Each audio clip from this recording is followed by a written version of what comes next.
Hi there, I'm Mrs. Gregory. I'm reading The Wild Robot, chapter 46, and it starts on page 139. Hello, bears. My name is Roz.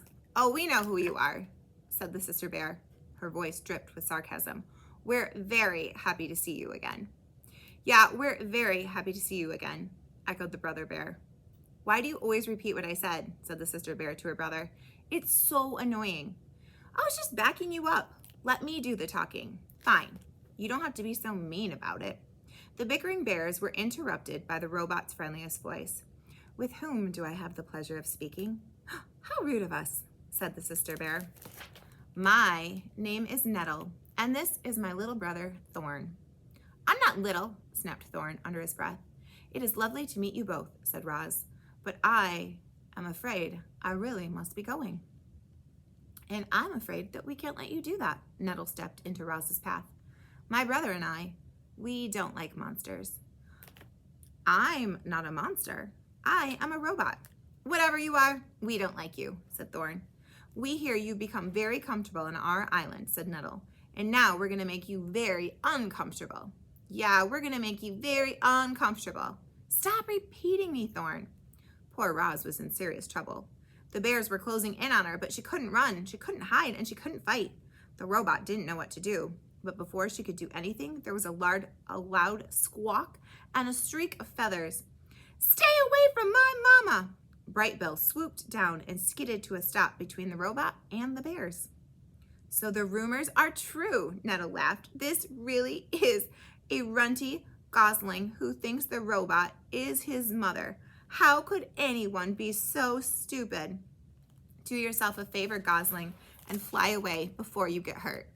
She is right, Brightbill, said Roz. Please, let me handle this. But the Gosling stood his ground. He spread his wings and hopped around, ready to defend his mother.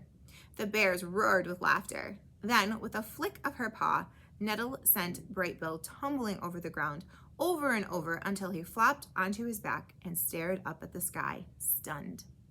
This is our island, snarled Nettle, and it's time for you to go, growled Thorn. Roz made herself as big as possible. She banged on her chest and she roared wild, angry sounds. But the bears were not intimidated. They roared right back, and then they attacked. Nettle pulled Roz into a fierce bear hug, while Thorn clawed at her legs. The robot tried to shake free, but the bears would not let go of their prey, not this time.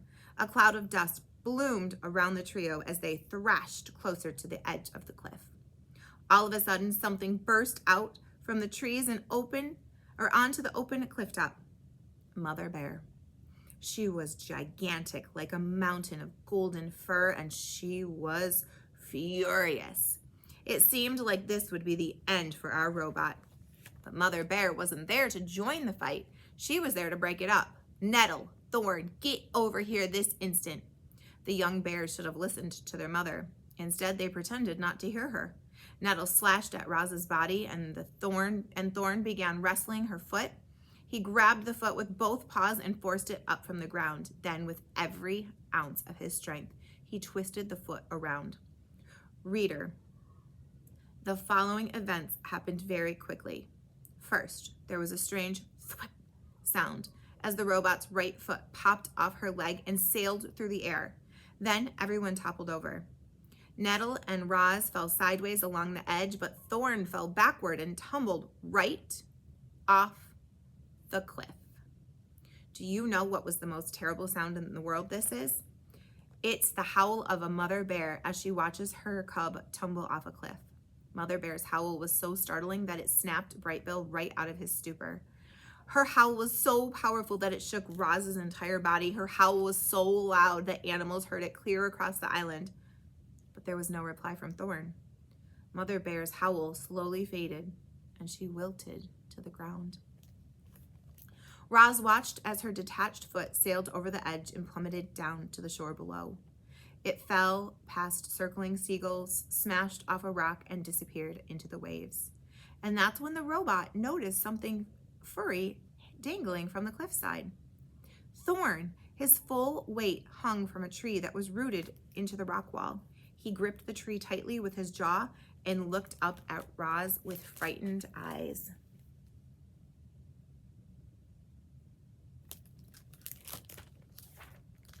I see Thorn, Roz shouted. Grab my legs, quickly. Mother Bear and Nettle scrambled to their feet. Each bear took a leg in her mouth, and together they slowly lowered Roz headfirst down the cliff. Thorn whimpered through the clenched teeth as he watched the robot approach. Then he felt her strong arms wrap around him, and he heard her booming voice holler, "Pull us up!" Thorn let go of the branch and cried, "Please don't drop me, Roz. Please, I don't want to die." "Do not worry," said the robot. "I will not drop you." The next few moments seemed to drag on, and Mother Bear and Nettle kept pulling on Roz's legs, and more of the robot slowly came into view until a furry golden head finally appeared, and Thorn leaped into the embrace of his family. Chapter 47, The Parade. "Does it hurt?" Brightbill touched the smooth surface where his mother's foot used to be. "No, it does not hurt," said Roz, "but it will be difficult for me to walk." The bears huddled behind the gosling and stared at the robot's stump of a leg. Nobody understood how a foot could pop off like that, or how Roz could remain calm. "Roz, I'm sorry my cubs attacked you," said Mother Bear. "Sometimes they're completely out of control."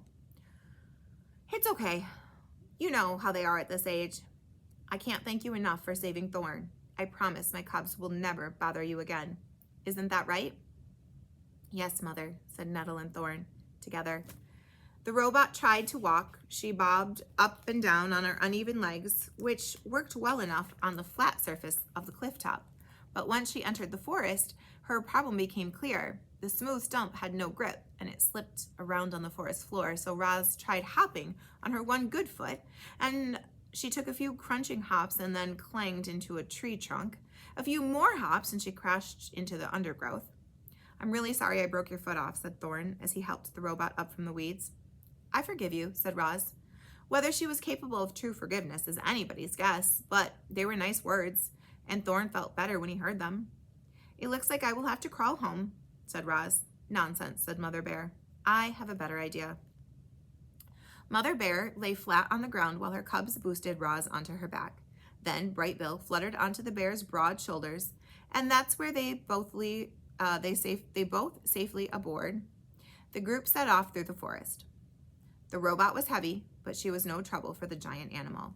Mother Bear strolled along as if it were perfectly normal for a robot to be riding on her back. They made quite a grand procession, all walking together like that, and the procession became even grander as deer and raccoons and birds of all kinds of other animals joined in.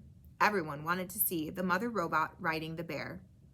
The group wound its way past the ancient trees and over rolling meadows and through babbling streams, collecting more and more curious animals as they went. There's Roz, and there's the parade. It was the grandest parade of wildlife anyone had ever seen, and leading the way was our robot Roz. But the parade couldn't last forever. As the sun went down, the other animals began drifting away one by one, and then when the parade finally arrived at the nest, only the original members remained. "Here we are," said Mother Bear, helping Roz down into the garden. "Now, wasn't that better than crawling all the way home?" "Oh yes, that was wonderful," said the robot. "I cannot imagine a better ending to this day. Thank you very much."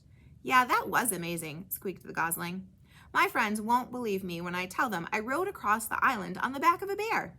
"I'm glad you enjoyed yourselves," Mother Bear smiled. "It's the least I could do after all the trouble these two caused." Her smile became a frown, and she glared at her cubs, who suddenly took great interest in a pebble on the ground. It was late, and it had been a long, difficult day for everyone, so the bears said goodbye and headed back to their cave. Brightbill and Roz stood in the garden and watched their new friends lumber away. And then the gosling said, "Mama, do you think you'll ever walk again?" "I'm not sure," said the robot, "but I know who to ask for help. Now go get ready for bed." Chapter 48, The New Foot. Mrs. Beaver squinted at Roz's stump. "I've never built a foot before." He stroked his whiskers and muttered to himself, "There are really 3 problems to solve. The foot needs to grip the ground, it needs to be durable, and then there's the issue of fixing it to the leg. I might have to consult a few friends."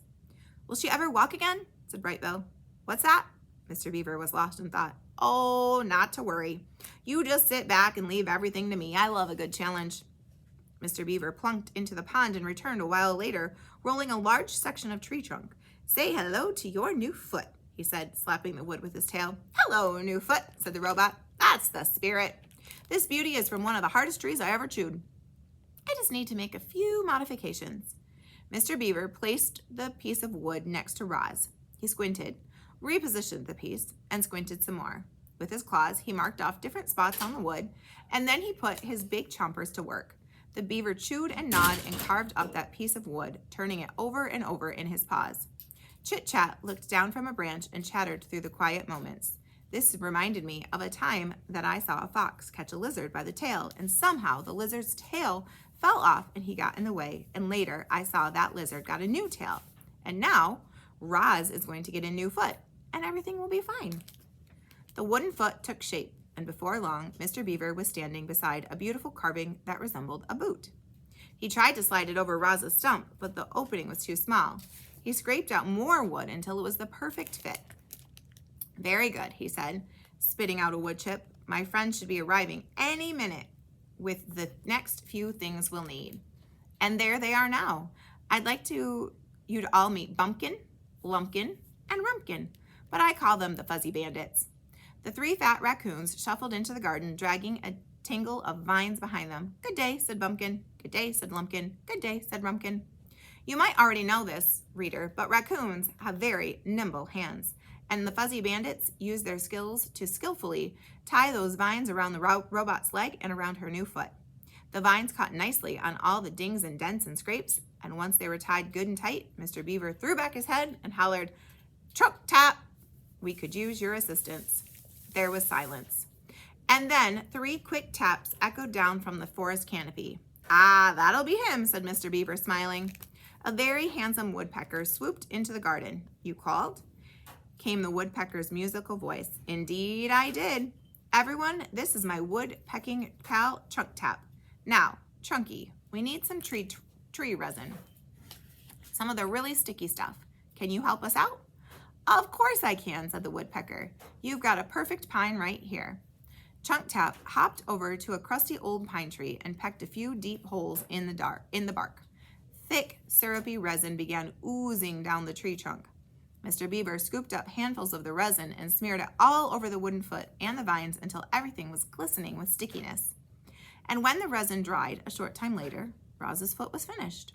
This is wonderful, said the robot as she strolled around her garden. I'm as good as new. Mr. Beaver and Chunk Tap and the Fuzzy Bandits went away feeling pretty happy with themselves. They'd done a very nice thing, but it was the first wooden foot any of them have ever made. And within the week, the vines were coming undone and the foot was sliding loose, so they returned, determined to get it right. They found it even harder wood and even tougher vines. They experimented with resin, heating it by the fire, letting it boil and thicken until it became an indestructible glue. They kept tinkering with their design until, finally, Roz had herself a wooden foot that she could rely on. Huzzah! Mr. Beaver rapped his knuckles on the new and improved creation. I knew we'd do it right. Roz moved slower than before, and she had a slight limp, but she was back to her old self again, and it was a relief to everyone, especially Bright Bill. Chapter 49. With coaching from his mother, Bright Bill was becoming a truly exceptional flyer. He wasn't the biggest or the strongest, but he was the smartest. You see, he and his mother had started studying the flying techniques of other birds. They'd sit for hours and watch how hawks and owls and sparrows and vultures moved through the air. Then they'd go up to the grassy ridge and Bright Bill would practice what he'd learned. Soon he was diving and swooping and darting and soaring around the island. The adult geese frowned at his flying tricks, but the goslings thought he was amazing. Each morning, a gaggle of them would sit and wait on the water for Bright Bill to lead them into the sky. And then, a few hours later, he'd return home to Roz, shaking his tail feathers and honking about the latest airborne adventures. Mama! The other goslings didn't know that warm air rises. So I found an updraft, and we spent the afternoon circling around and around and hardly flapped our wings at all. Mama, did you see that lightning storm today? We knew there was trouble when the wind started blowing from the north, so we flew down to some shrubs and waited for the storm to pass. Mama, we just tried to fly in formation. We all took turns at the point, but everyone liked following me the best, so I led most of the time. Chapter 50, The Button. Brightbill was thinking about the small button on the back of his mother's head. His mother was thinking about it too. They couldn't stop wondering what would happen if the button were pressed. And then, one day, they decided it was time to find out. Roz sat on the floor of her nest and her son nervously stood on a stone behind her. "I'm ready when you are," said the robot. "Okay," said the gosling. "Here we go." Brightbill took a deep breath. Click! Roz's body relaxed. Her quiet whirring stopped. Her eyes faded to black.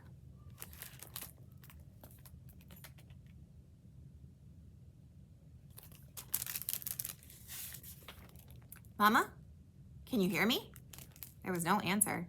Brightbill waddled around and looked at his mother's face, and her strange spark of life had gone out. The gosling had never felt more alone. He was ready to switch her back on. But what if she didn't wake up? What if she woke up different? Gosling was afraid to press the button. He was afraid not to press the button. Brightbill took a deep breath. Click! Roz's body tensed. Her quiet whirring slowly started. Her eyes began to glow. "Mama, can you hear me?" "Hello, I am Rozum, Unit 7134, but you may call me Roz." The robot spoke these words automatically in a language Brightbill didn't understand. His little heart raced as his worst fears seemed to be coming true. But a moment later, a familiar voice returned, and the robot said in the language of the animals, "Hello, son. How long was I out? It seemed like only an instant to me."